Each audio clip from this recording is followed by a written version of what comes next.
Oh, ha, yeah. Ha, yeah. Excuse me, what are you doing? My signature move, obviously.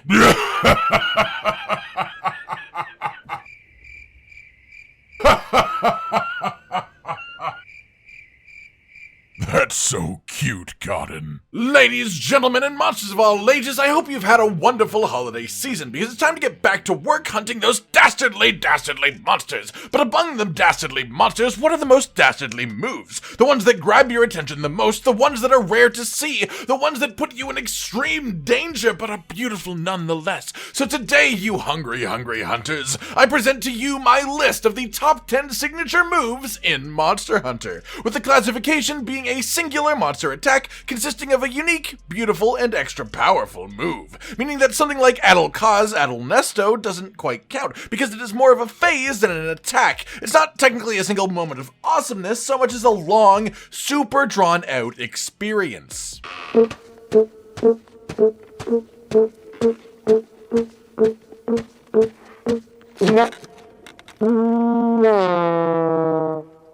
So, sticking more to the moments in a fight where the excitement really spikes, where it peaks with attacks like... Number 10.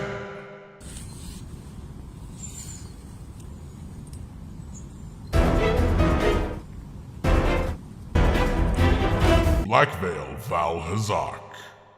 And his signature move is, of course, when his chest rooms puff up in an ungodly shape before just littering the ground with miasma spores, creating large patches that will absolutely devour your health if you move through them. Visually speaking, this attack is very cool. The physical transformation is a fantastic touch, and it really gives him more of an edge in combat when he uses it, as it often makes being near him hard for the rest of the time that he's in the zone. But more than this, for me personally, it's just how thematic it is. I know, it's not the most complex thing in the world, but I love when they really dig into a theme with the monster and lean into it heavily, which Blackveil does. He is Vaal, but with mushrooms, so what happens? His effluvium takes on more of a spore type effect, and his super move is literally a mushroom spore explosion raining down on the floor. It's just perfect for him. Number 9.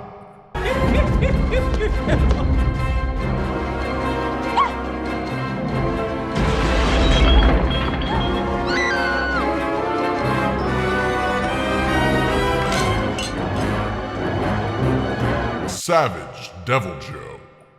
And his signature move is, of course, when he just absolutely piles dragon elements onto the floor until it explodes in this giant puff of red energy. And it's just so good looking. I love the dragon element. I think it has some of the highest potential as far as visuals go, and this attack does not hesitate for even a moment to show off some of that beauty itself. It's incredibly deadly if you go anywhere close to it, and it really fits the whole Savage Deviljho type mindset, especially in Iceborne where he has all of these new ways to use his dragon breath.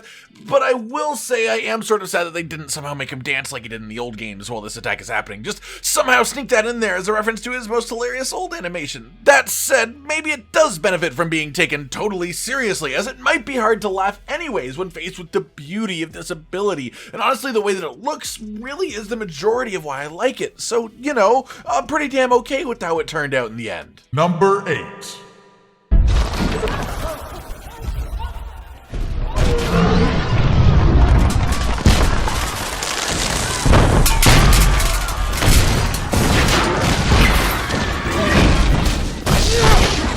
Lunastra.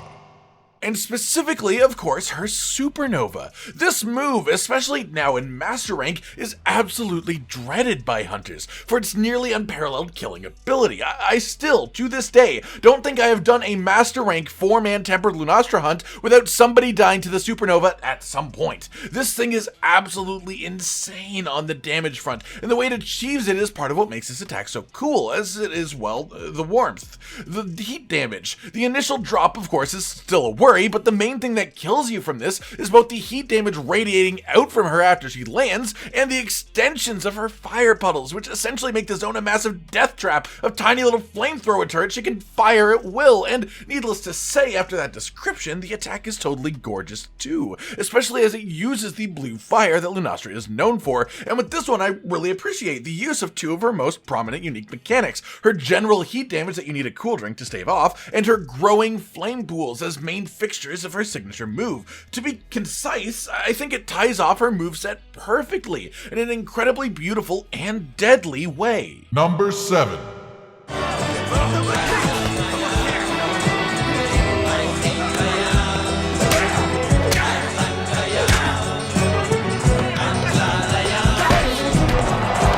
Stygian Zinogre.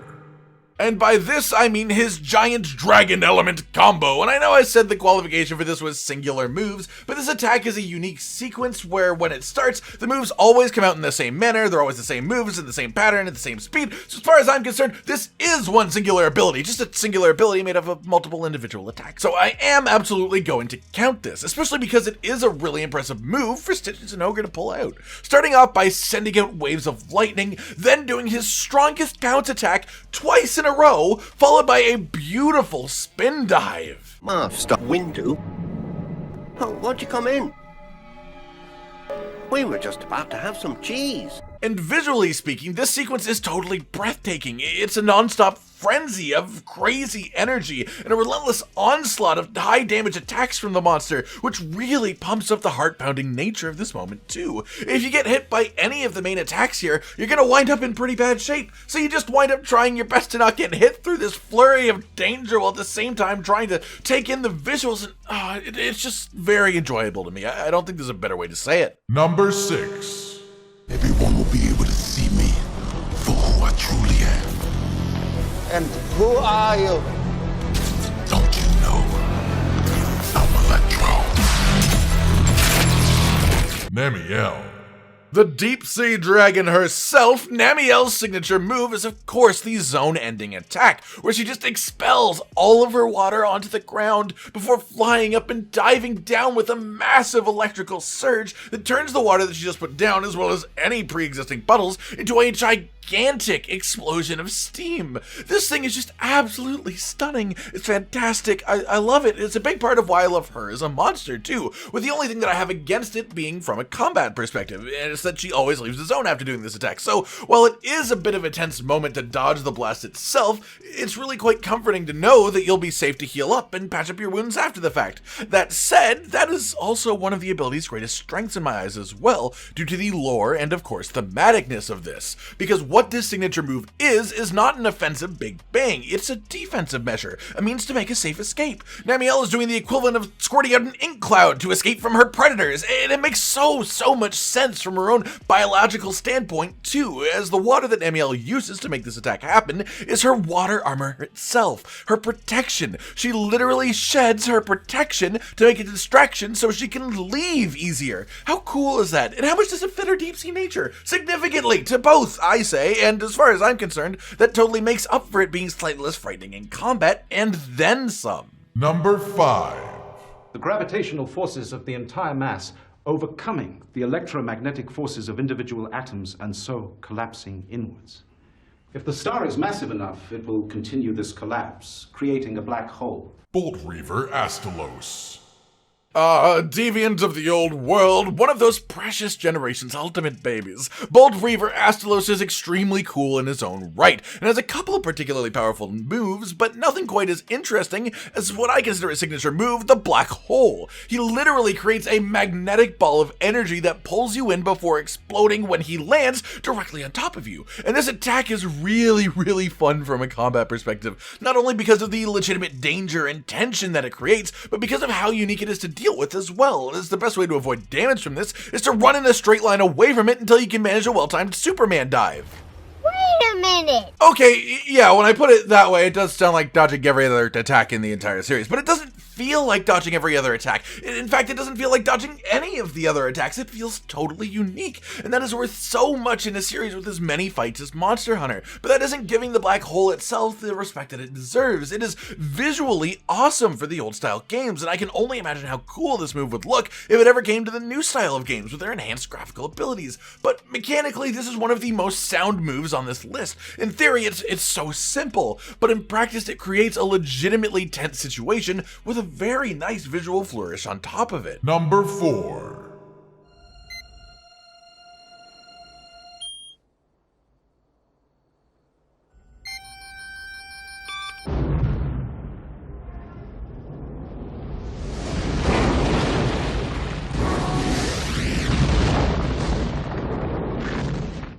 Seething Bazelgeuse.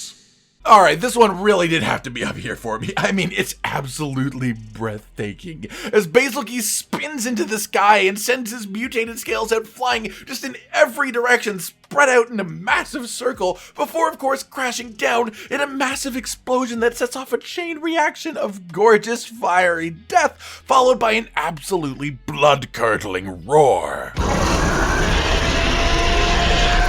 As far as creating an interesting moment in combat, this one is more about the feeling you get in the moment before this attack lands than anything else. He takes to the air so quickly and in such a telegraphed way that anytime I see this attack starting, it's like my adrenaline kicks in and my mind goes full battle mode, waiting for the right moment to jump to the floor for safety. And then in that perfect moment, where they expect the majority of players to be on the floor, enjoying invincibility frames, the developers got Seething Bazelgeuse to do an absolutely terrifying and unique roar. And that is a real smart moment to have that happen in a time where a player has minimal distractions and all eyes really are on the monster in front of you, and I suppose all ears too. Number 3. When you hear the sound of thunder, don't you get too scared. Just grab your thunder buddy and say these magic words. Fuck you, thunder, you can suck my dick. You can't get me thunder, cause you're just God's farts. White Fatalis.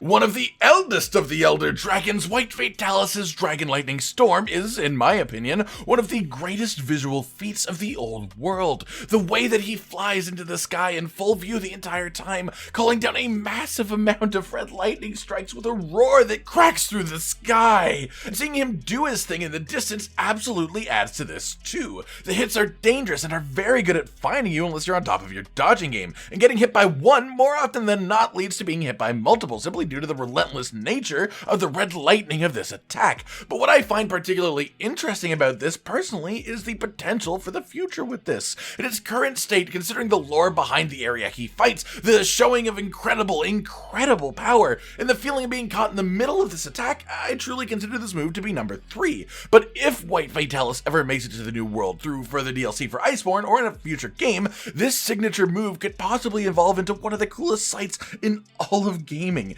I'm just saying, it's a possibility to ponder for the future, but for now, we have plenty to enjoy in the old world version of this attack too. Number 2.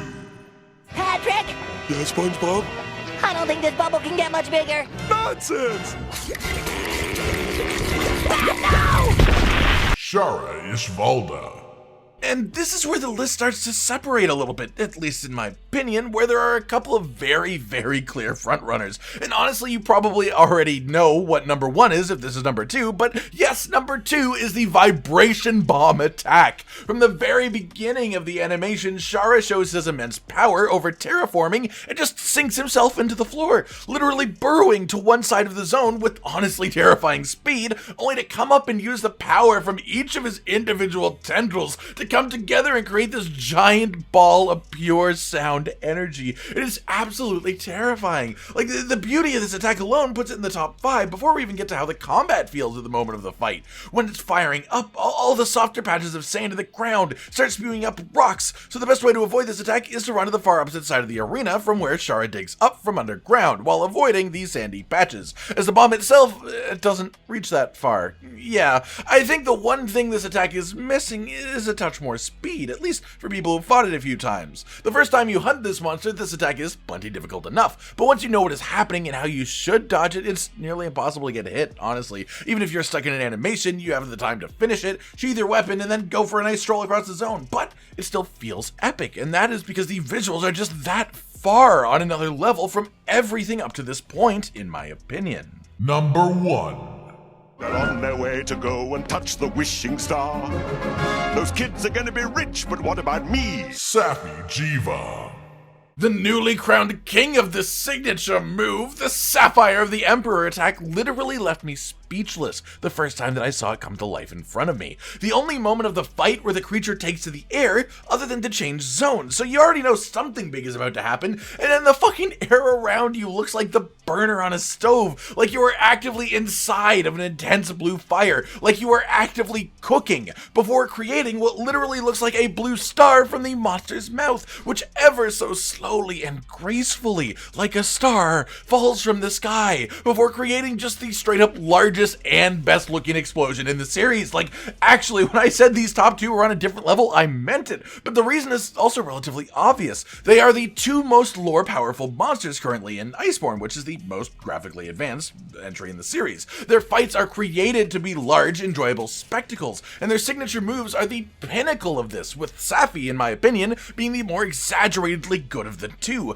Combat-wise, it works sort of like Behemoth's Ecliptic Meteor, and the only way to survive it is to hide behind a rock. However, once you get to the final phase of the fight, the timer is so short on this attack that occasionally it is actually a struggle to get behind a rock, especially if you are caught in a long animation. So this attack hits a bit harder in the danger category too. But honestly, even if it hit for 1 damage, this attack would get my heart pumping to all hell. The entire combination of visuals of this attack force that feeling upon me, regardless of the damage itself. And that is to say something, right? This attack is not only, in my opinion, the most beautiful signature move in terms of looking like a straight up piece of art, but also in terms of making you feel the sheer power in front of you. This feels like the most powerful attack in this series because of the pure design alone, and that really says a lot. Alright everyone, I've been Cotton Dinosaur, and this has been my list of the top 10 signature moves in Monster Hunter. Do you agree with my choices? What other signature moves would you have chosen? Like if you liked the video, subscribe to the notification bell for more, and most importantly, ladies and gentlemen, until next time, stay sweet. This is the brand new outro to tell you all the things that you do that we love, so let's start with something simple and say, oh, we love your eyes. When they're watching us play video games, when we make a bunch of jokes that are kinda lame, or when they gaze upon our failures as we try to kill the monsters or important news about the kingdom and Namielle. Rage, Content, and Hollow are all here, talking about the things you want to hear. So if you want to be the first to hear, like and subscribe and the bell and we'll cheer. Some of you are patrons, even though we are all the noobs and you're the pros. There's nothing we can do to thank you. No, really, there's nothing we could possibly do. Goodbye.